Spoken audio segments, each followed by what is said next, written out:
Hey, what's up? John Hansen here with your Week 12 waiver wire report at fantasypoints.com. Once again, I'm recording this basically during halftime of Monday Night Football, and not a great game so far. So hopefully that second half was a lot better. But let's take a look at what's popping out to me on that wire here in week number 12. Once again, waiver wire, it's been pretty good, but it's more rental players for the like and the like, but we are running out of time. They're kind of all rental players. Let me quickly go through some players here that stand out to me, pulling it from, of course, the massive waiver wire report over at fantasypoints.com. I have not had enough coffee here this evening. That is clear. Let's go to Jordan Love, who, once again, not very pretty. I made some great throws this past week, though.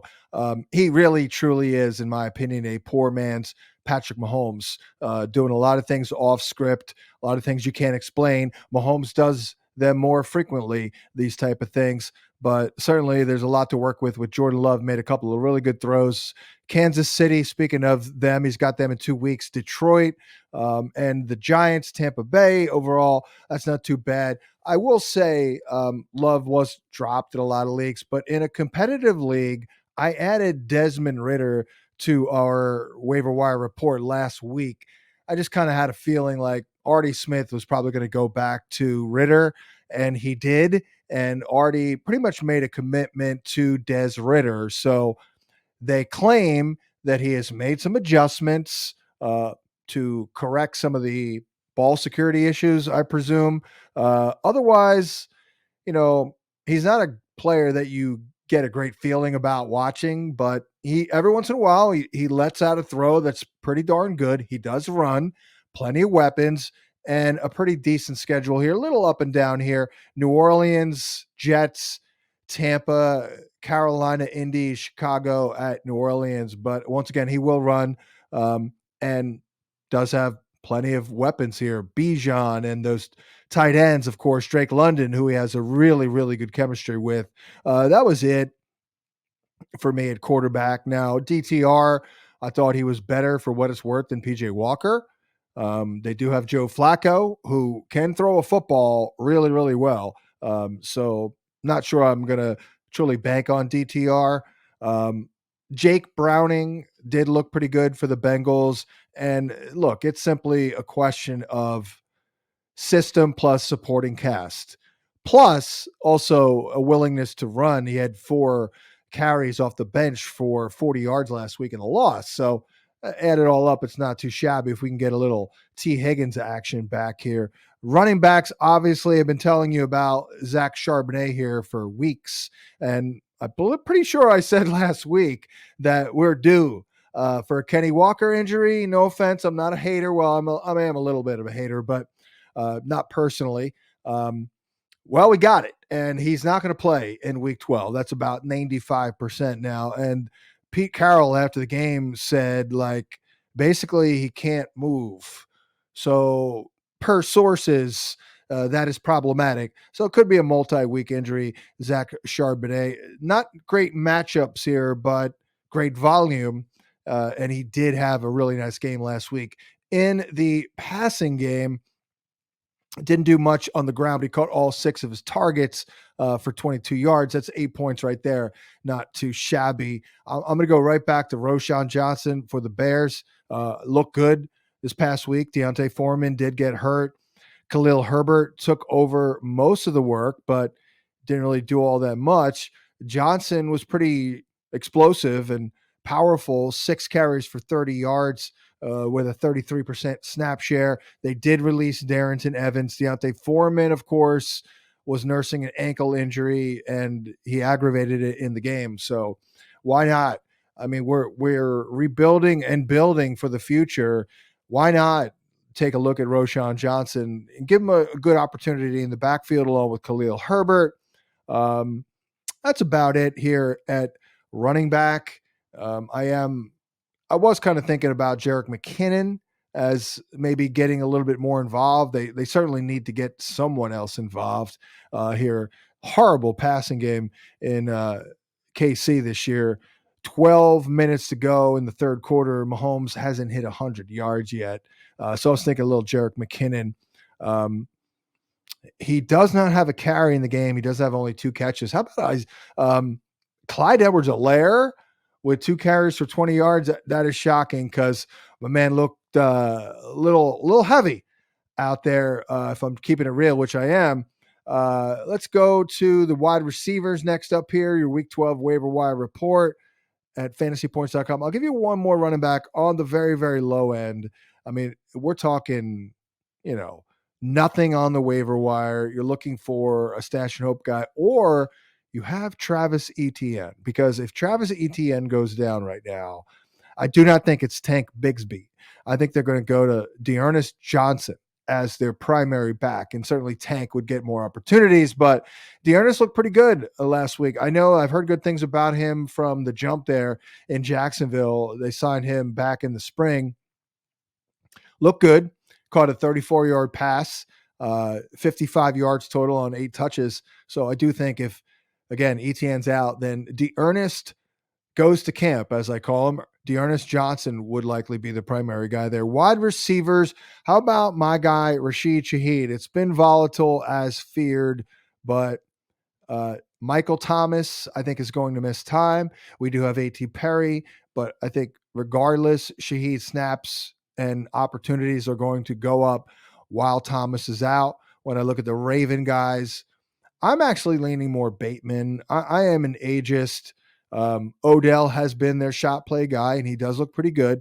Also, an injury waiting to happen. Bateman looks pretty good lately. He's got inside-outside versatility. He's a 1. I could see him being a little bit more of a go-to guy for Lamar Jackson for as long as Mark Andrews is out, which we presume is for a while. I mean, got to give a lot of love here to a guy I gave love to last week. I'm sitting here telling you, Jaden Reed's a baller. Get on his side, and did it again. He has now reached double-digit fantasy points 6 times in his first 10 games. And I went back and I looked. This may shock you with Jaden Reed, but over the last 5 weeks, he is wide receiver 24 pending tonight. Not that we're going to get any receivers on the Chiefs doing crap who are going to challenge for a top 24 showing this week or any week. Well, maybe some weeks. But Jaden Reed right now, wide receiver 24, pending Monday Night Football. We'll see if Skinny Batman does what I think he'll do, which is go over, I think, 58 yards. He's got 31 right now as I record this. But wide receiver 24, 13.8 fantasy points per game, which is more in the same number of games as DJ Moore, Terry McLaurin, and Devontae Adams, to name 3 dudes. So that was an interesting tidbit there. Last call, most likely for Jaden Reed. Although I notice here a trend on the waiver wire. You have these ancillary guys who are good and doing well, but people are like, because they're a dime a dozen. Now that I get, and I've been complaining about that for about 20 years, how the production is being spread among more and more guys. And, oh, great, this year we have even less production to go around, the fanpression, if you will. Remember the days when we'd have these Monday Night Football games between like the Chiefs and the Rams, and they'd score like 100 points? Yeah, those days, oh boy, those days are over. Anyways, back to the wire.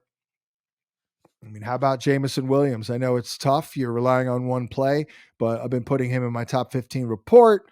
65% snap share last week, 2 grabs, 44, of course, with the 32-yard touchdown. He's out there doing a hell of a job blocking, so that's good. Otherwise, we have other names here, but I'll move on to the tight end. Now, just a word of caution on Isaiah Likely. He has been just a little underwhelming, and I do love Charlie Kohler, the second-year dude out of Iowa State, who is an awesome guy, really tall, very athletic, really looked good in the preseason. I think he's better than Likely, honestly, but Likely right now is the number 2. So that's fine if you need a tight end. I would not presume, though, that we're locking in a top 12 guy. We do have a lot of younger tight ends coming on here. I do think he might be a little week to week. He could be volatile. And we'll see what Kohler does if he gets any snaps at all. I'm sure he will. He'll get whatever Likely was getting, which wasn't much, but I wouldn't be shocked if Likely underwhelmed a game or two or three if they gave Kohler a little bit of an opportunity here. He's a very smart guy. Both parents were college professors. Very subdued dude. I was just telling our guy Joe Dolan when I interviewed Charlie Kohler, Kolar. I asked him if he was related to the toilet bowl people, which I think he probably hears that a lot. Otherwise, here, how about Donald Parham? I actually picked him up and started him in a league, and should have done it in another league where I actually opted for Tyler Higbee. That was a mistake, but hey, Donnie P had a couple of drops in the game, but dude has 4 touchdowns. He gets more love in the red zone than Gerald Everett, who apparently, again, will continue to disappoint us until the end of time. 2 other tight ends I wanted to hit on here. Luke Musgrave gets a pretty good matchup this week, by the way, against the Lions. I still just like what I see. I went back and I looked. He's like 19th in all of football in tight end targets and 20th in receptions. So it's not too shabby. And then last but not least, the tight end. Again, I'm always looking for a little bit more of a 1 to 2 week stopgap. I'm looking for to basically get on board in a breakout, basically. And that the opportunities like that never really end until we're down to the last couple of weeks of the season. And Michael Mayer for the Raiders stands out a little bit. I talked about him, I don't know, about 5 weeks ago. Totally different story now. But now that he's starting to stack up some games here with his fellow rookie Aiden O'Connell, now we're starting to see something here.